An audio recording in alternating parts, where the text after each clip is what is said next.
देवी काली के जन्म की कहानी हिंदू पुराणों में बहुत महत्वपूर्ण है। वह शक्ति और विनाश की देवी है और वह देवताओं को खतरे से बचाती हुई दिखाई देती है। देवी काली को आमतौर पर देवी दुर्गा का उग्र और भयानक रूप माना जाता है। उनका जन्म देवताओं और राक्षसों के बीच युद्ध के दौरान हुआ था, जब वे रक्तबीज नामक भयानक राक्षस से लड़ रहे थे। रक्तबीज में एक विशेष क्षमता थी, जब भी उसका रक्त जमीन पर गिरता था तो उस रक्त से एक और रक्तबीज पैदा हो जाता था। परिणाम स्वरूप जितना अधिक दुर्गा या किसी अन्य देवता ने उस पर प्रहार किया, उतने ही अधिक राक्षस पैदा हो गए। देवता असहाय थे।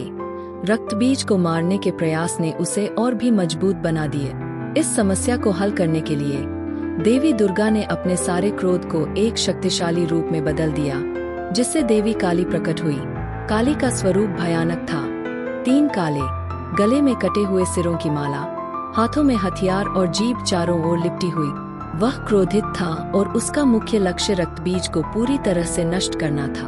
देवी काली ने रक्तबीज से युद्ध किया और उनकी रणनीति रक्तबीज का खून जमीन पर गिरने से पहले पीने की थी। इसलिए वह जब भी रक्तबीज पर प्रहार करता है, उसी समय उसका रक्त पी जाता है, ताकि नए राक्षस पैदा न हो सके। इस प्रकार देवी काली ने रक्तबीज को पूरी तरह से नष्ट कर दिया और युद्ध क्षेत्र शांत हो गए। हालांकि काली को एक सुरक्षात्मक देवी के रूप में पूजा जाता है, लेकिन उनका स्वरूप बहुत भयानक है। युद्ध के बाद भी वह रक्तपात और विनाश के नशे में इतना मदहोश हो गया कि अपनी विनाशकारी शक्तियों पर नियंत्रण नहीं रख सका। इस समय उनके पति भगवान शिव उन्हें सहारा देने के लिए उनके चरणों में लेट जाते हैं।